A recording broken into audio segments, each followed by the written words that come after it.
चलो, तो आज हम स्टार्ट करते हैं लेक्चर नंबर 7। और क्या नाम है चैप्टर का? मैटर अराउंड अस, यही बोल सकते हैं ना। तो उसमें 6 लेक्चर हो गया। कल हम लोग क्या पढ़े थे? गुप्त ऊष्मा पढ़ लिए थे, लेटेंट हीट। लेटेंट हीट का फार्मूला क्या था? लेटेंट हीट का फार्मूला क्या था? Q बराबर M इंटू एल, यही था ना। ये सब चीजें याद रखा करो भाई, ऐसे थोड़ी चलेगा। लेटेंट हीट, इसमें लेटेंट हीट क्या है? ये दी गई उष्मा है, ये स्पेसिफिक लेटेंट हीट है, ये उसका द्रव्यमान है।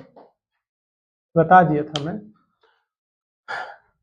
कल ताप का प्रभाव पढ़े थे ना, पदार्थ की अवस्था पर ताप का प्रभाव, पदार्थ की अवस्था पर ताप का, दाब का प्रभाव, ताप का हो गया था। आज हम पढ़ेंगे आप लोग, जैसे बारिश का समय है ना, तो ये बारिश क्यों होती है बताओ जरा। बादल बनते हैं, बादल बनते हैं इसलिए बारिश होती है? तो ठंडी के दिन में कहाँ बारिश होती है? ठंडी के दिन में बारिश होती है ना, नहीं होती है? अभी भी बारिश होती है, भले भगवान नहीं कर रहे हैं, कहीं कहीं छिड़क के चले जा रहे हैं।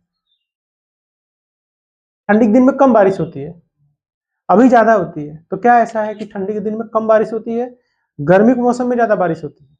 मतलब अर्थात जिसको बोला जाए गर्मी का ही सीजन है एक्चुअल में, देखा जाए बारिश का नाम है बस, लेकिन बारिश हो रही है क्या? बस गर्मी पड़ रही है। लेकिन फिर भी ठंडी में कम बारिश होती है और गर्मी में ज्यादा होती है। क्या रीजन है इसका? बादल तो तब भी है कि ठंडी में बादल नहीं रहता है, थोड़ा बहुत तो रहता ही है। उसका कारण क्या है कि गर्मी के मौसम में वाष्पीकरण ज्यादा होता है। जैसे जल का टेम्परेचर जो होता है, जल जो होता है थोड़ा ताप बढ़ता है तो उसका ऊपर वाला जो भाग होता है ना जल का, वो वाष्प में बदल जाता है। किसमें? वाष्प में, गैस के रूप में वो बदल जाता है। तो वो जैसे ही गर्मी स्टार्ट होती है तो वो जो जल है, कहीं से भी जल निकल रहा है, वो चाहे वो नाली में बह रहा है, चाहे समुद्र में है, चाहे नदी में है, चाहे तालाब में, तो उसका क्या होता है? वाष्प के रूप में जल बदलने लगता है। समझ रहे हो? तो 1-2 महीना 3 महीना वाष्पीकरण होता रहता है। तो जब जून या जुलाई का मौसम, जून तो भगवान ने सही निकाल दिए है ना, नहीं बारिश हुई। जब जुलाई का मौसम आता है तो वही वाष्प बादल के रूप में बदल जाता है।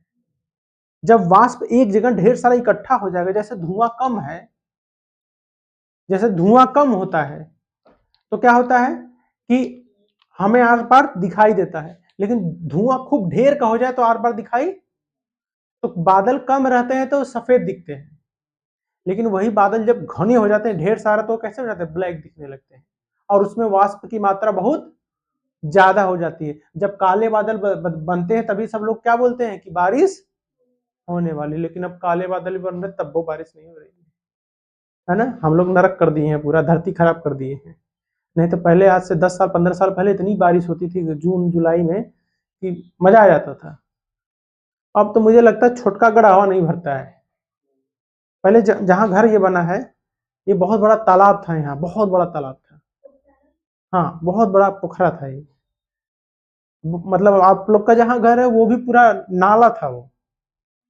तो बारिश होती थी ना, पूरा मड़ैया से लेके पूरा, मतलब एक गांव है वहां, वहां से लेके पूरा रेलवे क्रॉसिंग तक सब भीग, मतलब जैसा लगता था कि बाढ़ आ गई है, इतना बारिश होता था। अब तो बारिश से पता ही नहीं चल रहा है। ये सब किसके कारण हो रहा है? ग्लोबल वार्मिंग के कारण। तो वाष्प तो बन रहा है, मतलब जो जल है वाष्प के रूप में ऊपर जाता है। अब वो वाष्प तभी द्रव में बदलेगा जब टेम्परेचर कम हो। जैसे कुकर में सीटी लगा जाओ, लगाए जाओ, लगाए जाओ, लगाए जाओ, जब तक उस कुकर के ढक्कन का टेम्परेचर कम नहीं होगा तब तक वो पानी बदलता है? नहीं बदलता है ना। अरे कुकरवा का टेम्परेचर ज्यादा रहेगा तो गैस में बदल जाएगा ना, पानी में नहीं बदलेगा। जब तक धरती का टेम्परेचर कम नहीं होगा तब तक वो बारिश नीचे आएगी ही नहीं। आएगी नीचे, फिर वाष्प के रूप में फिर ऊपर चली जाएगी। तो जहां पे टेम्परेचर कम रहेगा वहां पे बारिश होगी, जहां पे टेम्परेचर ज्यादा होगा वहां पे बारिश होगा नहीं करेगी। तो यहाँ पे टेम्परेचर क्या है? ज्यादा, इसलिए बारिश लेकिन मुंबई में टेम्परेचर थोड़ा कम है इसलिए बारिश वहां होती है। ये नहीं कि समुंदर है इसलिए बारिश हो रही है। दुनिया में बहुत सारे ऐसे देश हैं, जैसे साउथ अमेरिका में एक देश है अर्जेंटीना, पेरू, ऐसे देश हैं जहाँ पे बगलिया में समुंदर है ना, कई 1 किलोमीटर, यहाँ पूरा रेती है, बारिश होती नहीं है वहाँ। बगल में समुंदर, यार सूखा पड़ता है, ऐसा भी होता है। ठीक है, तो आज हम पढ़ते हैं संघनन से पहले पढ़ते हैं हम लोग वाष्पीकरण। पहले वाष्पीकरण होगा तभी तो संघनन होगा। तो हम पहले क्या पढ़ते हैं, वाष्पीकरण। वाष्पीकरण मतलब वेपराइजेशन।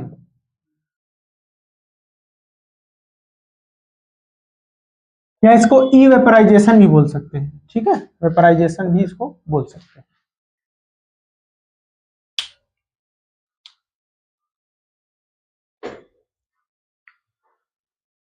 तो इसमें क्या होता है, देखो, जल के क्वथनांक लिख लो। क्वथनांक मतलब मेल्टिंग पॉइंट। प्रीति आप भी लिखो, जल के क्वथनांक या मेल्टिंग पॉइंट से कम ताप पर, सभी लोग लिखो, कम ताप पर यदि जल वाष्प में अर्थात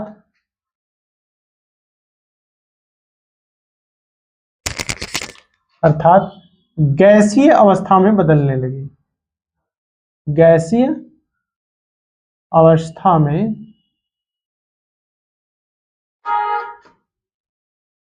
बदलने लगे, तो इस प्रक्रिया को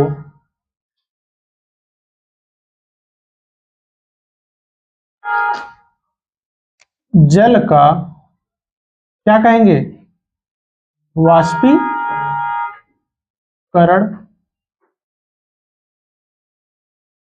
कहेंगे।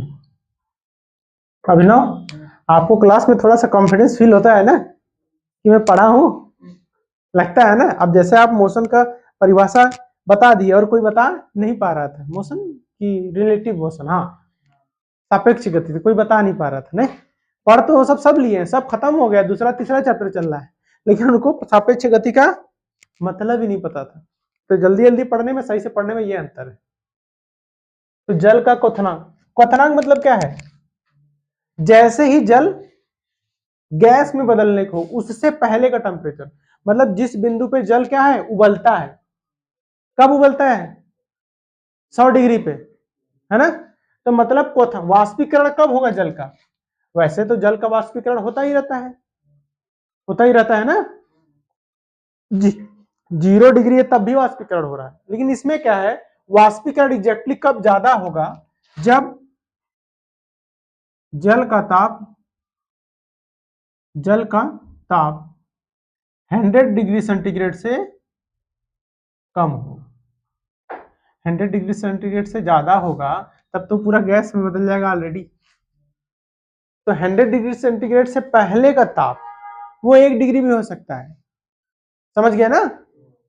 तो 100 डिग्री सेंटीग्रेड से कम ताप पर जब जल किस में बदलता है, वाष्प में। जल बदलता है किस पे, वेपर में। प्रीति, जल बदलता है वेपर में, तो उस ताप को, उस टेम्परेचर को क्या बोलते हैं, वेपराइजेशन टेम्परेचर। या उस प्रोसेस को क्या बोलेंगे, वेपराइजेशन। प्रोसेस क्या है, वेपराइजेशन प्रोसेस अगर हम बोलेंगे ई वेपराइजेशन, ई वेपराइजेशन। अगर ये कोई प्रोसेस पूछे कि ये प्रोसेस है क्या, कैसे समझाओगे इसको, तो सिंपल है कि कोई लिक्विड है, या इसको क्या बोलेंगे, द्रव, ये चेंज हो जा रहा है किसमें, बताओ, वेपर में या वाटर वेपर में। मतलब अगर कोई द्रव है, ये चेंज हो रहा है किसमें? जल वाष्प में। तो इस प्रोसेस को या इस प्रक्रिया को क्या कहेंगे? वाष्पीकरण।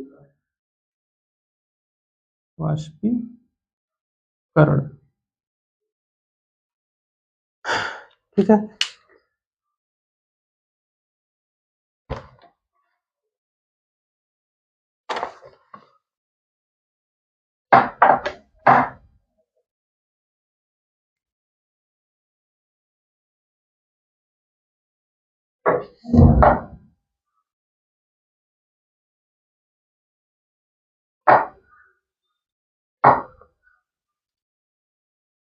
ये लिख लिए, नोट कर लिया आप लोग?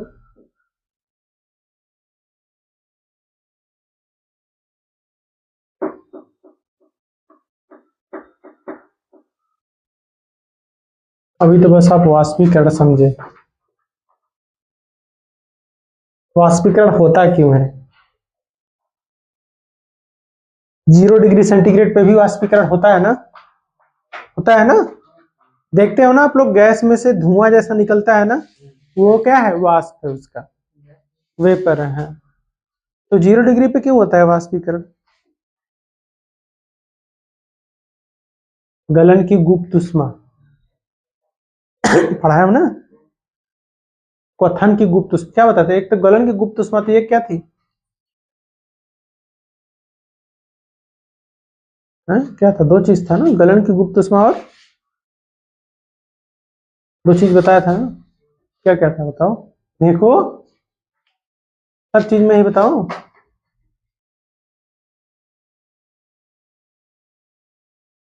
गलन की गुप्त उष्मा थी एक, कौन सी गुप्त उष्मा थी? जमन की, जमने वाली। वही तो बताना चाहिए ना, दोनों ही क्या होती है? 0 डिग्री सेंटीग्रेड, है ना? अच्छा देखो, ये 0 डिग्री सेंटीग्रेड पे क्यों वेपराइजेशन होता है? गुप्त उष्मा तो ठीक है, लेकिन इसका पर्टिकुलर रीजन क्या है? कोई बुला रहा है क्या? देखो, मान लो कि ये वाटर है और इसमें भाई जल भरा हुआ है। भर दो जल, लोग भर दिए। अब ये वेपराइजेशन होता क्यों? कुछ इसमें ऊपरी सतह के जल हैं, कुछ निचली सतह के जल हैं। जो ऊपर सतह वाले जल होते हैं, ध्यान रखो, कोई भी परमाणु ऊपर क्यों रहता है? भाई कोई नीचे है, कोई ऊपर है। तो जो परमाणु ऊपर रहते हैं, जो एटम जल के, वाटर के ऊपर रहते हैं, उनके पास काइनेटिक एनर्जी ज्यादा होती है। काइनेटिक एनर्जी मतलब उनकी गतिज ऊर्जा ज्यादा होती है, उनके पास एनर्जी ज्यादा होती है। ये जो ऊपर पार्टिकल हैं, ये ऊपर वाले जो पार्टिकल हैं वाटर के, इनके पास क्या है? ये तो पूरा वाटर है, इसमें जो ऊपर वाले पार्टिकल हैं, वाले जल के अणु या मॉलिक्यूल्स,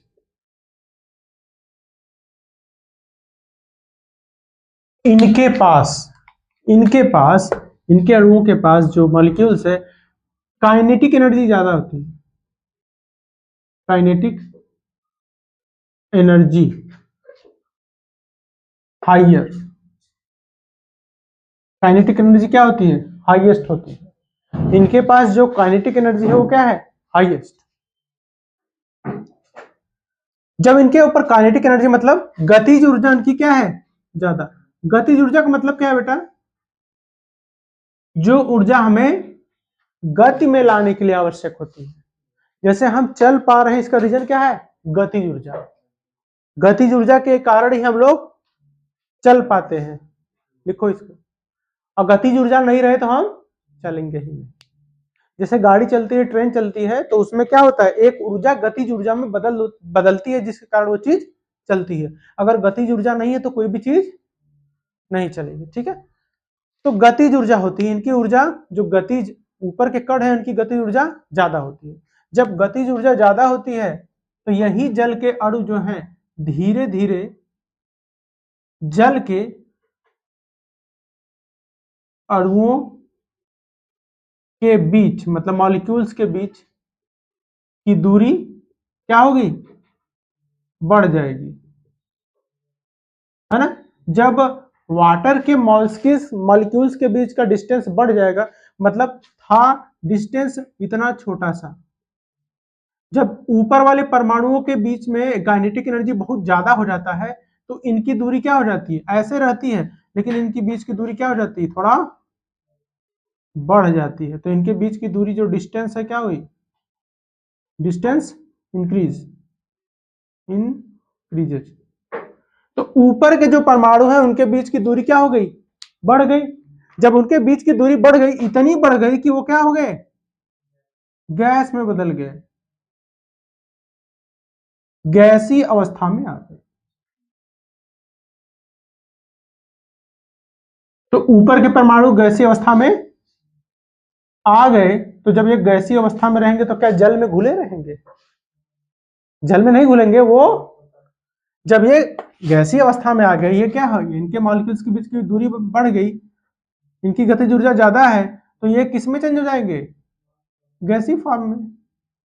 तो ये ऊपर के परमाणु गैस के क्या है, जल के क्या हो जाएंगे, जल वाष्प में बदलते रहते हैं, जल वाष्प में बदलते रहते हैं। इसका कारण क्या है, मतलब वेपर में बदल, जलवाष्प मतलब वेपर, वाटर वेपर में बदलते रहते हैं। इसका रीजन क्या है कि ऊपर वाले परमाणुओं के बीच की परमाणु की ऊर्जा ज्यादा होती है, जिससे वो गति करते हैं, गति करेंगे तो उनके बीच की दूरी बढ़ जाएगी। जब बीच की दूरी बढ़ जाएगी तो वो गैसीय अवस्था में आ जाएंगे, और वही गैसीय अवस्था को क्या बोलते हैं, जल वाष्प। मतलब जो वाटर है वो जल वाष्प में बदलने लगेगा, बदलने लगेगा। और यही प्रक्रिया क्या है, वाष्पी, यही पूरी प्रक्रिया जो है, इस पूरी प्रक्रिया को बोलते हैं वाष्पीकरण, जिसको बोलते हैं इंग्लिश में इवेपराइजेशन, इवेपराइजेशन। ठीक, चलिए इसको नोट कर लीजिए। तो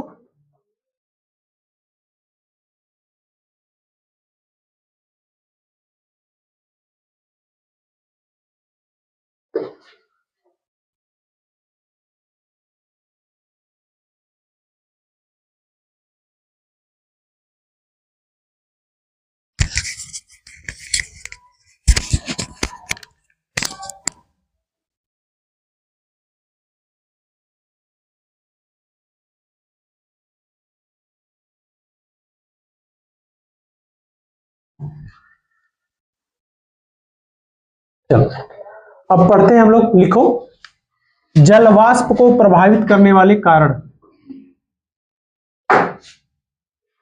जलवाष्प को प्रभावित करने वाले कारक। ये जो जलवाष्प है इसको क्या क्या चीज प्रभावित करता है, जैसे अब बारिश की ही मैं बात कर रहा हूं, खूब जलवाष्प है आसपास, ह्यूमिडिटी है ना, बहुत पानी है अभी ऊपर, सराउंडिंग ऊपर आसमान में बहुत पानी, बादलों में बहुत पानी, लेकिन बारिश नहीं हो रही। तो उस जलवाष्प को प्रभावित कौन कर रहा है, या जलवाष्प छोड़ो, जैसे जो जल से वाष्प जो बनता है, जल से जो जल वही गैसीय अवस्था में कैसे बदलता है, उसको प्रभावित कौन करता है, क्या क्या चीजें उसको प्रभावित करते हैं। पहला तो क्या होगा, ताप, पहला किस क्या होगा, ताप। ताप जब बढ़ाओगे, देखो बेटा, जब हम ताप बढ़ाते हैं तो जल तेजी से उबलता है, जितना ताप बढ़ाते जाएंगे उतना ही जल वाष्प में, हाँ टेम्परेचर, पहला क्या है, टेम्परेचर, टेम्परेचर। मतलब अगर हम लोग इधर देखो, टेम्परेचर अगर हम बढ़ाएंगे तो क्या होगा, जल वाष्प मतलब जो वेपराइजेशन है वो क्या होगा, बढ़ेगा। मतलब अब जो हम वेपराइजेशन कर रहे हैं, इवेपराइजेशन, वो क्या होगा, बढ़ेगा, बढ़ेगा ना।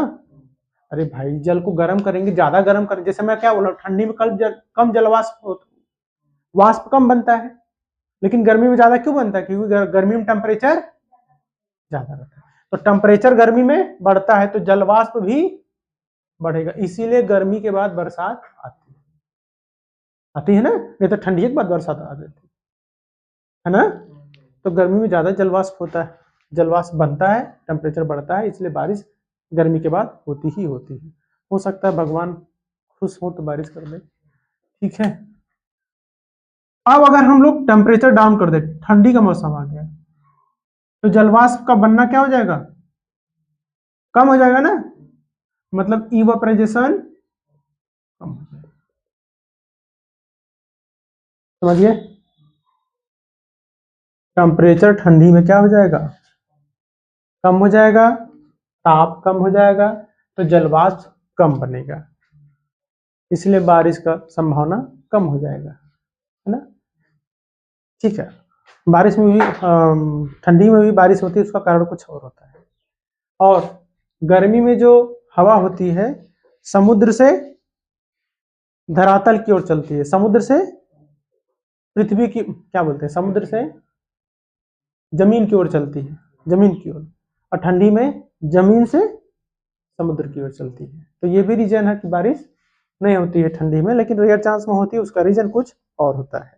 पहला तो क्या हो गया, तापमान में वृद्धि, मतलब तापमान बढ़ेगा तो वाष्पीकरण की क्षमता बढ़ेगी, वाष्प ज्यादा बनेंगे ना, टेम्परेचर बढ़ेगा तो। दूसरा, पहला तो टेम्परेचर हो गया, दूसरा, दूसरा लिखिए, वायु की गति में वृद्धि, वायु की गति में वृद्धि। अभी देखो जो हो रहा है, वायु की, ये अभी का एग्जाम्पल है, वायु की गति में वृद्धि, मतलब वायु तेजी से चलने लगे, क्या बोल सकते हैं, तेज वायु, मतलब आंधी जैसा आ जाए, जिसको बोलते हैं आंधी, जैसे अभी बादल घेरते हैं ना भगवान, जैसे बादल होता है वैसे हवा चल जाती है ना, तो जब हवा चलने लगेगी तो जलवाष्प क्या होगी, यहां से रफू चक्कर हो जाएंगे, तो जलवाष्प सही से बनेगा नहीं। मतलब अगर हवा जो वायु है, वायु की गति ज्यादा, तो जलवाष्प क्या हो जाए, कम बनेगा, जलवाष्प कम बनेगा। जैसे अभी हो रहा है, रुकेगा ही नहीं, एक जगह से दूसरी जगह चल जाएगा, चल जाएगा ना।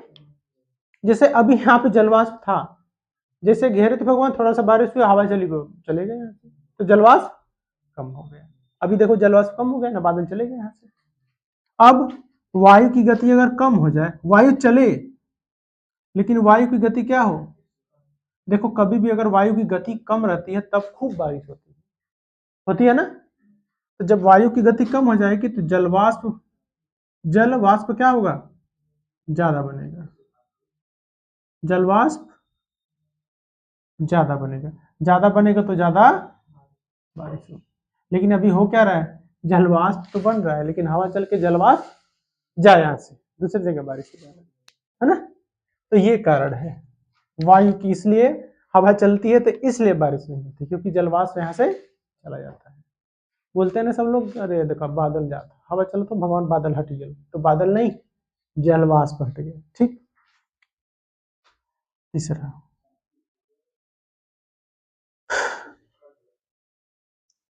सतह क्षेत्र बढ़ने पर, सतह क्षेत्र बढ़ने पर, सतह क्षेत्र बढ़ने पर, कांटेक्ट सरफेस इंक्रीज होने पर,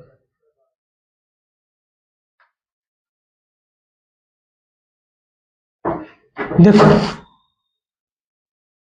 अगर जैसे कि एक कटोरी है, उसमें से जलवाष्प कम बने, ज्यादा बनेगा कि तालाब में से, तालाब में से ना, अगर सरफेस ज्यादा रहेगा मतलब क्षेत्रफल ज्यादा रहेगा तो वहां से ज्यादा बनेगा जल वाष्प, अगर कम रहेगा तो कम बनेगा। इसीलिए कपड़ों को हम लोग वॉशिंग मशीन में से धो के ऐसे झाड़ के सही से फैलाते हैं, उसको पूरा फैलाते हैं, वो नहीं कि ऐसे सब मुड़िया के रखते, तब सूखेगा, क्योंकि उसका क्षेत्रफल क्या हो गया, कम हो गया।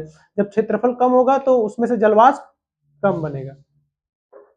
लेकिन जब उसको झाड़ के फैला के ऐसे रखते हैं अच्छे से तो वो जल्दी सूखता है, क्योंकि उसका क्षेत्रफल बढ़ जाएगा और जलवाष्प ज्यादा बनेगा तो कपड़ा सूख जाएगा, जल्दी सूख जाएगा, है ना। तो मतलब क्या है कि जब सतह क्षेत्रफल, कॉन्टैक्ट सरफेस, सतह क्षेत्रफल बढ़ा देंगे, contact surface area, area help लेना, कॉन्टैक्ट सतह क्षेत्रफल अगर हम बढ़ा देंगे तो वाष्पीकरण भी क्या हो जाएगा, जलवाष्प भी क्या हो जाएगा, बढ़ जाएगा। और यही सतह क्षेत्रफल अगर हम घटा दें, जैसे कपड़ा चिमोर के रख दिए तो जल्दी सूखेगा, नहीं सूखेगा, तो जलवाष्प भी कम हो जाएगा। यही से जो ऊपर नीचे तीर लगा रहा हूँ, समझ में आ रहा है ना, समझ में आ रहा है ना। इसका मतलब ऊपर जा रहा मतलब बढ़ रहा है, नीचे आ रहा मतलब घट रहा है। सतह क्षेत्रफल बढ़ाएंगे तो जलवाष्प क्या होगा, बढ़ेगा, और सतह क्षेत्रफल कम करेंगे, घटाएंगे तो जलवाष्प घटेगा। ये लिख रहा हूं।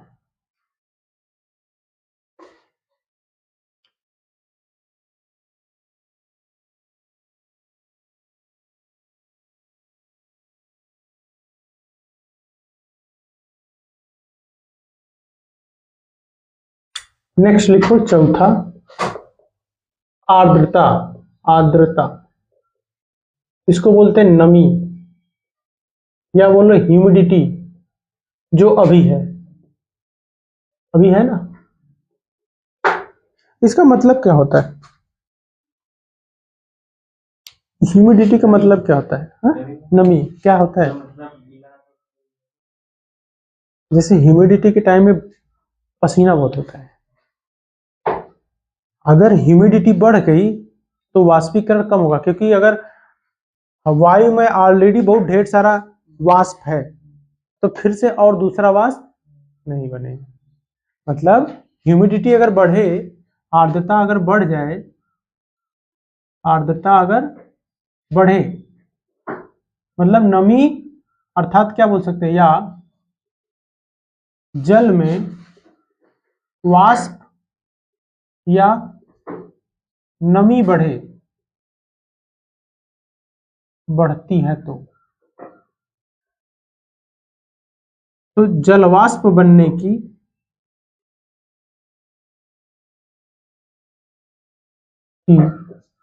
दर क्या हो जाएगी, कम हो जाएगी यार, अब नहीं होगी। अरे जब ऑलरेडी वो भीगा, एकदम भीगा हुआ कपड़ा, उसको और कितना भिगाएंगे, हैं। मान लो कपड़ा धो रहे हो, बोल थोड़ा सा और भिगा लेता हूँ, बाल्टी में घोल लिए, फिर बोल लो ऐसा करते थोड़ा सा और इसको भिगाते हैं, और कितना भिगाओगे। वही है कि अगर ह्यूमिडिटी ज्यादा है एयर में तो जो वाष्पीकरण हो रहा है, जो वेपराइजेशन हो रहा है, मतलब पानी से जलवाष्प बन रहा है, जल से जलवाष्प बन रहा है, उसकी दर क्या हो जाएगी, कम हो जाएगी। ये समझो कि इसमें मान लो 50 लोग बैठे हैं तो 20 लोग को और भेज दूं, बैठ पाएंगे। वही है कि हवा में ऑलरेडी जल है, ढेर सारा भरा हुआ, तो और जल के परमाणु कैसे जाएंगे, नहीं जा पाएंगे ना। तो जब नमी ज्यादा हो जाती है तो वाष्पीकरण क्या हो जाता है, कम। इसलिए बरसात में कपड़े जल्दी नहीं सूखते। गर्मी में कब सूखते हैं जरा बताओ, गर्मी में कि ठंडी में, ठंडी में। इसका रीजन क्या बताया था, ठंडी में जो है शुष्क वायु बहती है, इसीलिए हाथ मुंह फटता है हमारा। शुष्क वायु मतलब जिसमें पानी नहीं रहता, जलवाष्प नहीं रहता, क्योंकि हवा किधर से किधर चलती है, धरातल से समुद्र की ओर। तो जब धरातल से माटी से चलेगा वायु जल की तरफ तो कहां उसमें नमी रहेगा। जब पानी में से घूम के आएगा वो वायु तब उसमें वाटर रहेगा ना थोड़ा बहुत, तो वो ठंडा रहता है। लेकिन जब धरती पर से चलेगा तो कहाँ उसके अंदर नमी रहेगी, इसलिए ठंडी में जल्दी सूखते हैं कपड़े। अब भैया कोहरा पड़ेगा तब थोड़ी नहीं सूखेगा, थोड़ा बहुत हवा चले तो सूख जाता है कपड़ा, ठंडी में जल्दी सूखता है, गर्मी में नहीं। बस हमें महसूस होता है ठंडी ज्यादा ना, इसलिए लगता है कि सूखा नहीं है। हाँ, गर्मी में सूख तो भैया वो अगिया डाल दे जल्दी सूख जाएगा, वो तो भगवान की वजह से सूखता है। लेकिन ठंडी में अगर छांव में डालोगे तब भी सूख जाएगा, गर्मी में छांव में डालोगे तो जल्दी नहीं सूखेगा, क्योंकि नमी रहती है वायु में। ये अभी आप एक्सपीरियंस नहीं कर पाओ, कभी कपड़ा धो फैला तो समझ में आए। धोए हो? धोए तो नहीं हो है? नहीं। क्या टाइम हो रहा है? ये नोट कर लिए हो? है?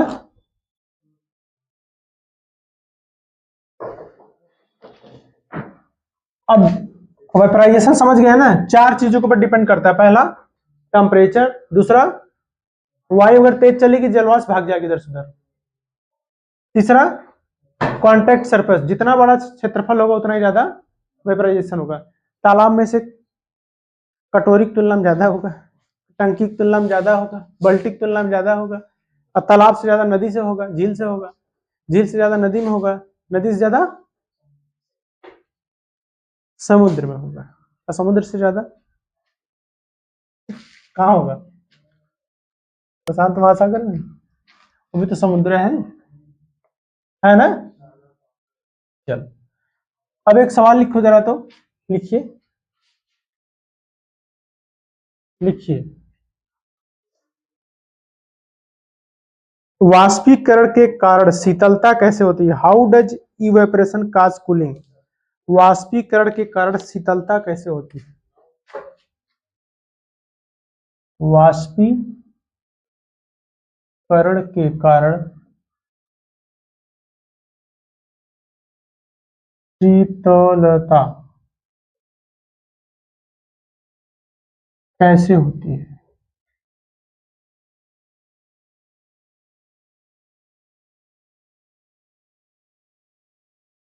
देखो, how does evaporation cause cooling? How does evaporation cause cooling? जैसे लड़कियों को पता होता है, वो जब नेल पेंट लगाती हैं, सुनो, तो उसको जब, हाँ, किससे, क्या बोलते हैं उसको, जिससे, हाँ, उससे मिटाते किससे हैं? हाँ, पॉलिश रिमूवर होता है ना, क्या वो, उसका नाम क्या होता है? जो भी नाम हो, उसके अंदर कुछ होता है ना लिक्विड जैसा, जब वो नाखून पे पड़ता है, सैनिटाइजर नहीं होता है, कुछ और भी होता है। चलो ठीक है, सैनिटाइजर होता है। सैनिटाइजर ही अगर हाथ में लगाओ तो ठंडा क्यों हो जाता है? ठंडा होता है ना, हाथ पे लगाओ ठंडा लगता है, क्यों? क्योंकि ठंडा होता है, उसको छुओ ठंडा नहीं लगेगा, हाथ में लगे ठंडा हो जाएगा, क्यों ऐसा होता है? पेट्रोल हाथ पे डालो ठंडा लगेगा, आग पकड़ा दो गर्म हो जाएगा, ठीक है, तो ठंडा क्यों लगता है? हाथ पे ऐसे रखो, और सरसों का तेल रखो, ठंडा नहीं होगा ना। लेकिन कुछ चीजें ऐसी हैं जो कि आप सर हाथ पे रखो तो ठंडी हो जाती है, क्यों है ऐसा? फ्रिज है हमारा, ये क्या ऐसा होता है? ये कारण है क्या? वाष्पीकरण के कारण। वाष्पीकरण ऐसा कारण है जिसके कारण कुछ पदार्थ अगर हम अपने हाथ पे डालते हैं तो क्या है, हाथ के परमाणु हैं जो, उनकी एनर्जी लेके क्या होता है, ऊपर निकल जाता है। क्योंकि जो तेल है, जो नेल पेंट रिमूवर है, सैनिटाइजर है, वो धीरे धीरे वाष्पीकृत होते हैं ना, धुएं के जैसे बाहर निकलते हैं ना। ध्यान दोगे तो बहुत सारे ऐसे तेल भी होते हैं जो अगर हाथ पे या घुटने पे दादाजी देखो जो लगाते हैं, वो भाप जैसा निकलते हैं ना उसमें से, ध्यान नहीं देखे हो? बाम जो होता है ना, उसको भी लगाओ तो उसमें भाप जैसा निकलता है, निकलता है कि नहीं? आज करके देखना तुम लोग, निकलता है ना। तो वो जब निकलता है तो हमारे हथेली के जो परमाणु हैं, ये भी तो इलेक्ट्रॉन प्रोटॉन सबसे मिलकर बना है, इसके जो परमाणु उसकी एनर्जी लेके निकलता है। जब किसी की एनर्जी खर्च होती है तो वो ठंडा हो जाता है, तो जितने दूर का परमाणु लेके निकलेगा उसका टेम्परेचर क्या हो जाएगा, कम हो जाएगा। इसलिए कोई भी चीज जब आपके हाथ पे रखी जाए, अगर उसका वाष्पीकरण होता है तो आपके हाथ की हथेली क्या हो जाएगी, ठंडी। इसीलिए यहाँ नील पेंट लगाते हैं तो इतना देर बाद ठंडा लगता है। और उसमें एक चीज डालते हैं, सूंघोगे क्या, दुनिया की 99% महिलाएं इसलिए नेल पेंट लगाती हैं क्योंकि इसमें एक लिक्विड मिलाया जाता है, केमिकल, जिसको सूंघने से ना दिमाग में तुरंत एक हार्मोन स्रावित होता है। उस लिक्विड को सूंघने की वजह से दिमाग में एक हार्मोन स्रावित होता है जो हमें खुशी प्रदान करता है। और नेल पेंट लगा के देखोगे ऐसे ऐसे करेंगे, क्यों? क्योंकि हमें वो खुशी देता है। सीरियसली बोल रहा हूं मैं। वो नेल पेंट में एक केमिकल होता है, उसका नाम एग्जैक्टली मुझे नहीं आ रहा है, एक्चुअल में वो एसीटोन का बनता है। उसको सूंघोगे ना बहुत अच्छा लगेगा। सूंघेंगे ना, देखते हो ना, सेंट भी मार के सब लोग सूंघते हैं, जबकि इन चीजों से कैंसर होता है। लेकिन कोई ध्यान नहीं देता। किसी महिला को बोल दो, तुम लोग को बोलते हो है ना, तो ये लिखा रहता है कि इसके कैंसर हो सकता है, लेकिन वो इतना छोटा लिखते हैं कि आपको दिखे ही ना। और वैसे भी नहीं देखते हैं लोग, तो महक गया तो बस उसमें कुछ चूर है। हाँ वो तो ठीक ठीक। और क्या है, जैसे बोला जाएगा कि शुगर वालों को डॉक्टर क्या बोलते हैं कि चीनी छोड़ दे, चावल छोड़ दे, अरे गन्ना का रस मत पिए, और मैं एक गिलास गन्ना के रस में 5 गिलास चीनी है। लेकिन कोई ये नहीं बोलता है कि 200 ml का जो कोल्ड ड्रिंक होता है उसमें 20 चम्मच चीनी होता है। कोई बोलता है? कोई डॉक्टर बोलता है कोल्ड ड्रिंक मत पीना? नहीं बोलता ना, कोई नहीं बोलता।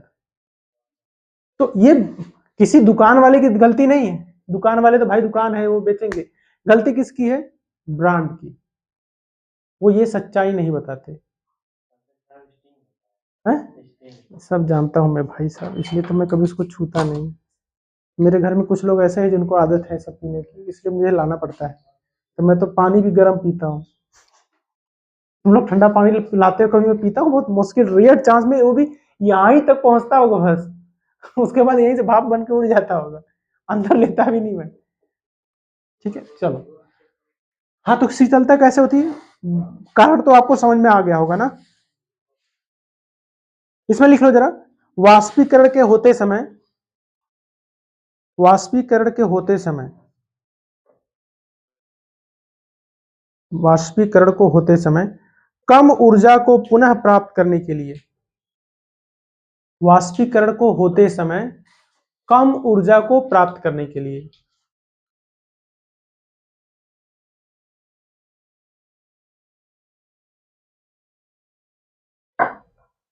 वाष्पीकरण के होते समय कम ऊर्जा को, कम हुई ऊर्जा यार, कम ऊर्जा नहीं, कम हुई ऊर्जा को प्राप्त करने के लिए, कम हुई ऊर्जा को प्राप्त करने के लिए।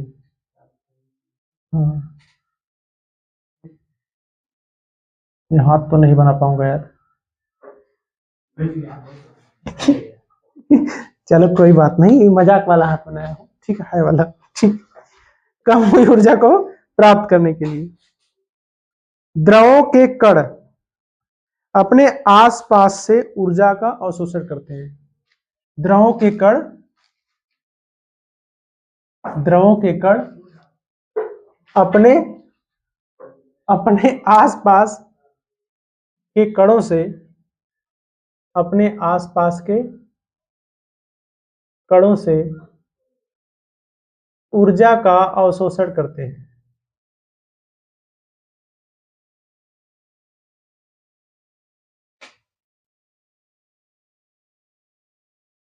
अपने आसपास के कणों से ऊर्जा का अवशोषण करते हैं।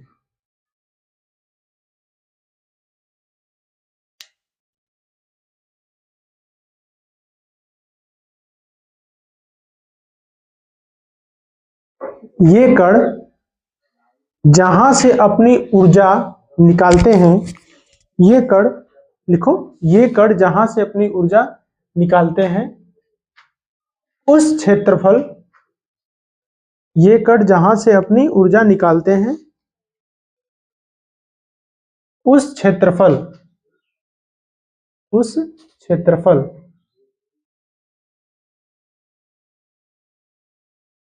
उस क्षेत्रफल की ऊर्जा कम होने पर, उस क्षेत्रफल की ऊर्जा कम होने पर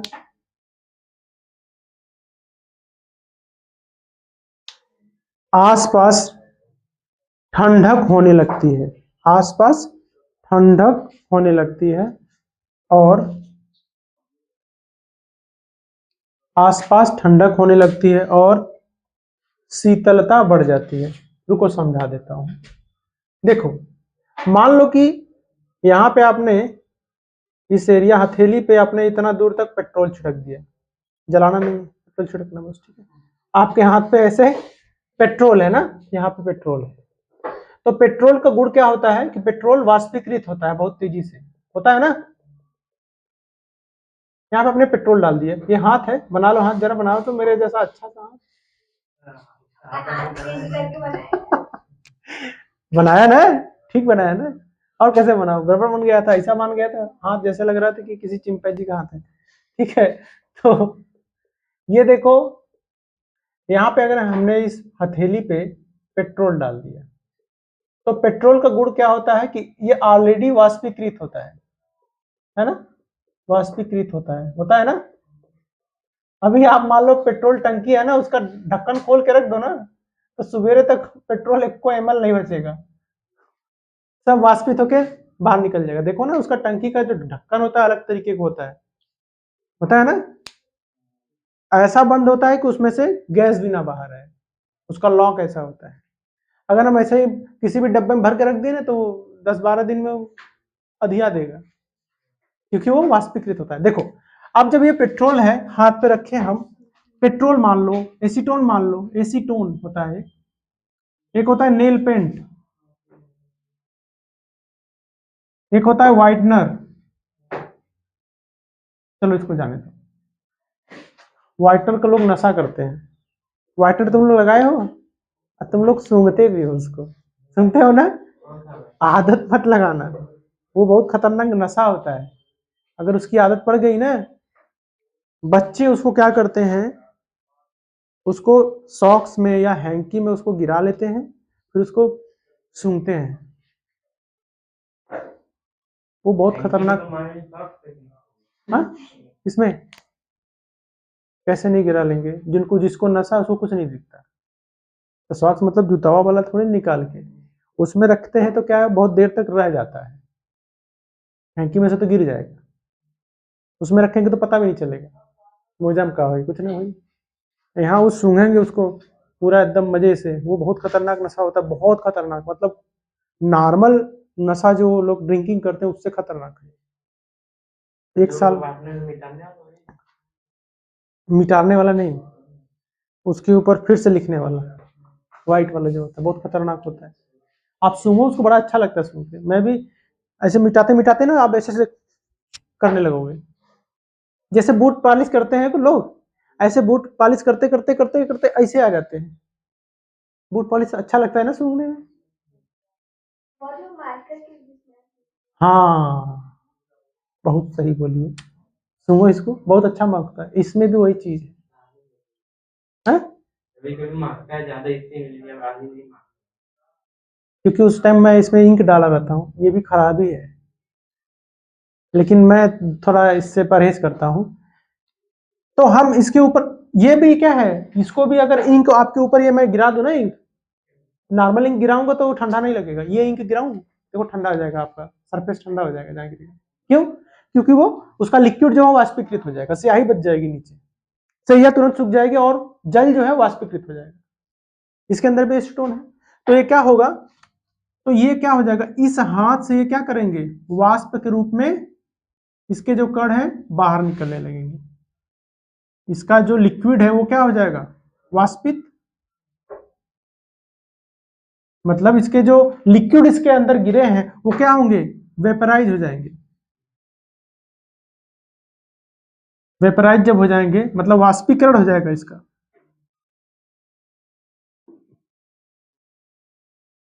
जब इसका वाष्पीकरण हो जाएगा बच्चा, मतलब यहाँ के बहुत सारे मॉलिक्यूल्स के, देखो बेटा, कोई भी चीज बाहर तभी निकलेगी जब उसके पास ऊर्जा ज्यादा है, तो ये ऊर्जा कहाँ से लेगा, जो हथेली के परमाणु है उससे ऊर्जा ले लिया, तो हथेली के जो परमाणु है यहाँ पे उसका ऊर्जा क्या हो गया, कम हो गया। तो मतलब क्या हो गया, हथेली के परमाणुओं की ऊर्जा क्या हो जाएगी, कि ऊर्जा कम हो जाएगी। जब ऊर्जा कम हो जाएगी तो उसका हीटिंग भी कम, ताप भी कम हो जाएगा। ऊर्जा कम हुआ तो ताप में कमी आ जाती है, जिससे हथेली पर शीतलता महसूस होती है, शीतलता महसूस होती है। समझ गए?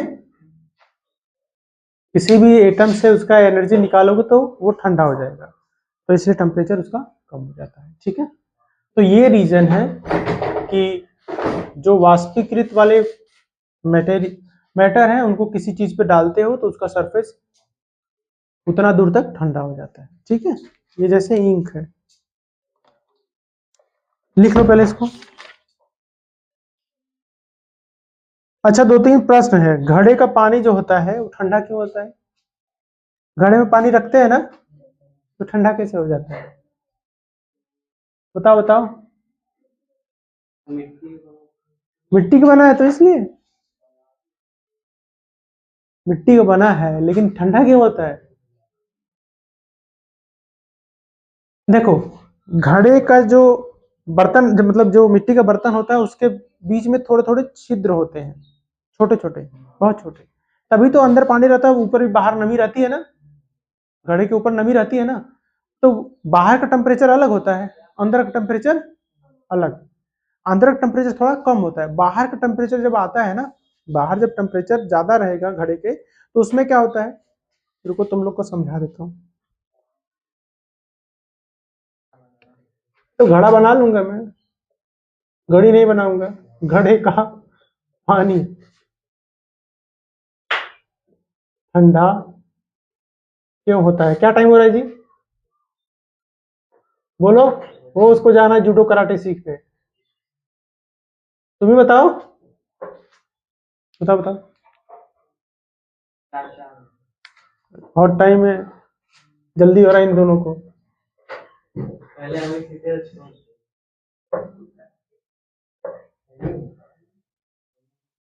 ये थोड़ा सा घड़ा टेढ़ा हो गया, भाई देखो क्या लग रही है,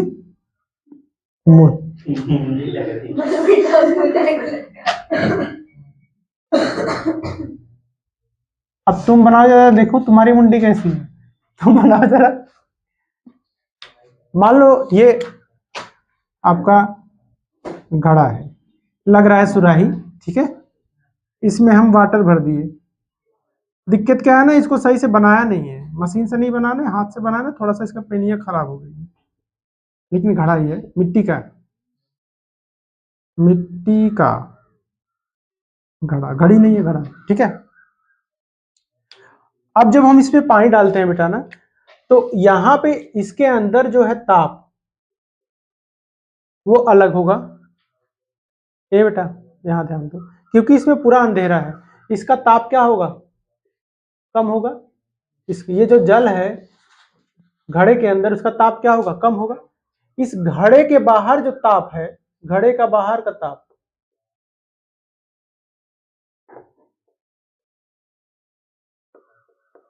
क्या होगा, ज्यादा ज्यादा होगा ना। अरे जहां अंधेरा रहे वहां टेम्परेचर कम होगा, थोड़ा, मतलब बहुत ज्यादा कम नहीं होगा लेकिन कम होगा। अब जब बेटा, और इस घड़े में, ये जो घड़ा है यहाँ पे छोटे छोटे छिद्र होते हैं, छोटे छोटे छिद्र होते हैं। अब इतने छोटे छिद्र होते हैं कि ये नहीं है कि उसी में से पूरा पानी गिर जाए, है ना, बहुत छोटे छिद्र हैं। तो उसमें से क्या होते हैं, थोड़े थोड़े जल निकलते हैं। यहाँ पे टेम्परेचर ज्यादा है, तो जल को जैसे ही टेम्परेचर ज्यादा मिलता है, ज्यादा मिलेगा, जैसे ही यहाँ पे मान लो कि एक छिद्र है, यहां से जल बाहर निकला, जल के 2-3 कण या हजारों कण बाहर निकले, तो यहाँ पे ताप ज्यादा है, तो जैसे ही इसको ताप मिलेगा मतलब ऊर्जा मिल गई, ऊर्जा मिली ना, तो ये कण यहां से निकल के किसमें बदल गए, जल वाष्प में। किसमें बदल गए, जल वाष्प में। समझो मेरी बात बेटा, बहुत बड़ी, जब आप सोचते हैं ना कि घड़े का पानी ठंडा कैसे होगा, तो मट्टी का तो पट हो जाए ठंडा, लेकिन कैसे ठंडा होगा। तो टेम्परेचर यहाँ पे कम है, यहाँ ज्यादा थोड़ा सा है, तो जैसे ही बाहर आता है जल का कण, वो किसमें बदल जाता है, जल वाष्प में। अब जब जल वाष्प पे यहाँ बन रहा था तो परमाणुओं की ऊर्जा कम हो जा रही थी, तो परमाणु की ऊर्जा कम हो जा रही थी, वो ठंडे हो जा रहे थे। तो वैसे ही हर जगह से ऐसे ही जल का जलवाष्प बनता है, यहाँ पे भी जलवाष्प बनेगा, ऊपर नीचे जहां पे भी हर जगह निकलेगा इसी तरह से थोड़े बहुत परमाणु। तो जो आसपास के एटम्स हैं किसके, वाटर के, उनकी ऊर्जा क्या हो जाएगी, कम हो जाएगी ना। ये जो आसपास के एटम हैं इनकी ऊर्जा कम हुई, जब इनकी ऊर्जा कम हुई तो इसका ताप भी क्या हो जाएगा, ताप कम हो जाएगा। तो हर जगह इसी तरह से धीरे धीरे हर जगह ताप कम हो जाएगा। ये नहीं कि गगरिया में डलता, हाँ हम निकाला 2 गिलास तो एकदम ठंडा हो जाएगा, तुरंत ठंडा होगा क्या, तुरंत ठंडा नहीं होगा। तो इसलिए ऐसा यहां भी होगा, यहां पे भी इस परमाणु का जल ताप कम होगा, तो ऐसे ही हर जगह से जल निकलेंगे, जल वाष्प बनेंगे, तो हर जगह का ताप इसी तरह से कम हो जाएगा और पूरे घड़े का पानी क्या हो जाएगा, ठंडा। समझ में आया कि बस थोड़ा सा टेम्परेचर में डिफरेंस हुआ, थोड़ा सा टेम्परेचर बदला और पूरे घड़े का पानी जो है पूरा ठंडा हो गया। घड़े का जो पानी है पूरा क्या हो गया, ठंडा। कैसे ठंडा हुआ, क्योंकि इसमें से जो जल के छोटे छोटे पार्टिकल निकले वो वाष्प में बदल गए। जब वाष्प में बदलते हैं तो मतलब ऊर्जा लेके जाते हैं किसी का, जब ऊर्जा लेके जाएंगे तो आसपास का ही ऊर्जा लिए होंगे, आसपास के परमाणु का, तो आसपास के परमाणु का ऊर्जा कम हो जाएगा तो उसका ताप भी कम हो जाएगा। इसलिए टोटल जो इसमें पानी है उसका क्या हो जाएगा, टेम्परेचर कम हो जाएगा, और इसीलिए घड़े का पानी ठंडा होता है। बना लो और ऐसे पूरा लिख लो, शायद कोई साइंस का टीचर घड़ा बनाया होगा, ठीक है, तो घड़ा बना लो, घड़ा बना के जो लिखा हूं कखा गगा अंगा सब लिख लो, लिखो, इसको बनाओ, पेन का बहाना लो, लिखो। हाथों तेल नहीं लगाए हो कुल पेन ही गायब कर दो, नहीं चल रहा है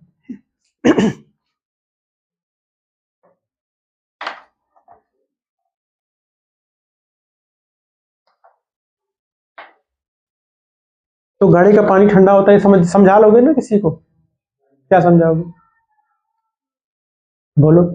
इसीलिए मुझे समझाने के मन, लिखवा दूं क्या, इतना लिखवाऊंगा, समझ गए ना भाई। अब लिख के लाना कि घड़े का पानी ठंडा कैसे होता है, ये जो समझाए वो लिख के लाना, ठीक है। घड़े का पानी ठंडा कैसे होता है, ये ठंड के समय में कपड़े जल्दी क्यों सूखते हैं, ये, और गर्मियों में सूती कपड़े क्यों पहनते हैं, ये, गर्मी में सूती कपड़ा क्यों पहनते हैं। और नेक्स्ट क्या है, जो जल है, अगर वो कोई ठंडा जल किसी गिलास में भरा है तो गिलास के दीवार पे बूंदे कहां से आ जाती हैं, जल की बूंदे कहां से आ जाती हैं। ये 3 चीज आप पता करके आओ, 3 चीज लिख के लाओ कि घड़े का पानी ठंडा कहते हो, ये तो मैं समझा दिया पूरा कैसे होता है, ये लिख के लाओगे।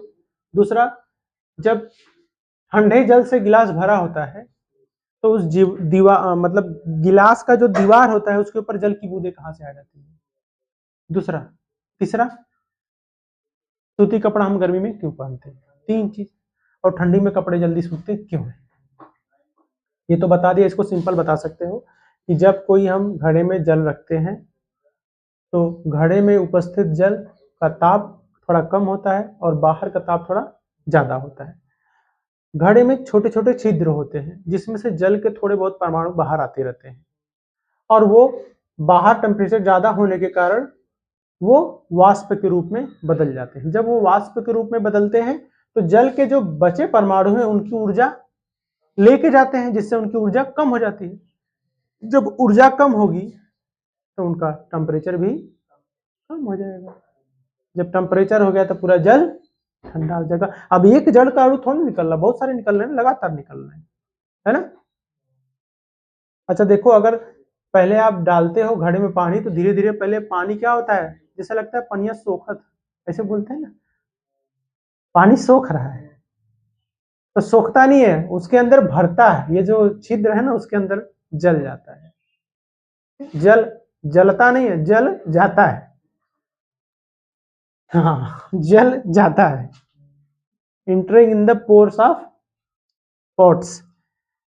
ठीक है, तो अब दो चीज करके आना। बाहरी सतह पर गिलास के जल की बूंदें कहाँ से आती है जब वो ठंडा होता है, कहाँ से आती है बताओ। चार चीजें।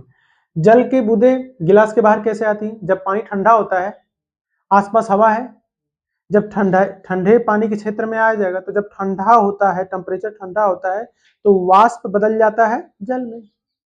तो यही कारण है कि जब आसपास हवा है गिलास के, जब वो ठंडे पानी के संपर्क में आ गया, गिलास के संपर्क में आएगा, तो जल के परमाणु जब उसमें वायु के परमाणु जब गिलास से टकराएंगे तो वो भी क्या बदल जाएंगे, द्रव में बदल जाएंगे, क्योंकि उनका भी तापमान कम हो जाएगा। जब तापमान कम होगा तो उनके परमाणु के बीच की दूरी कम हो जाएगी, इसलिए वो जल में बदल के उसमें चिपक जाते हैं।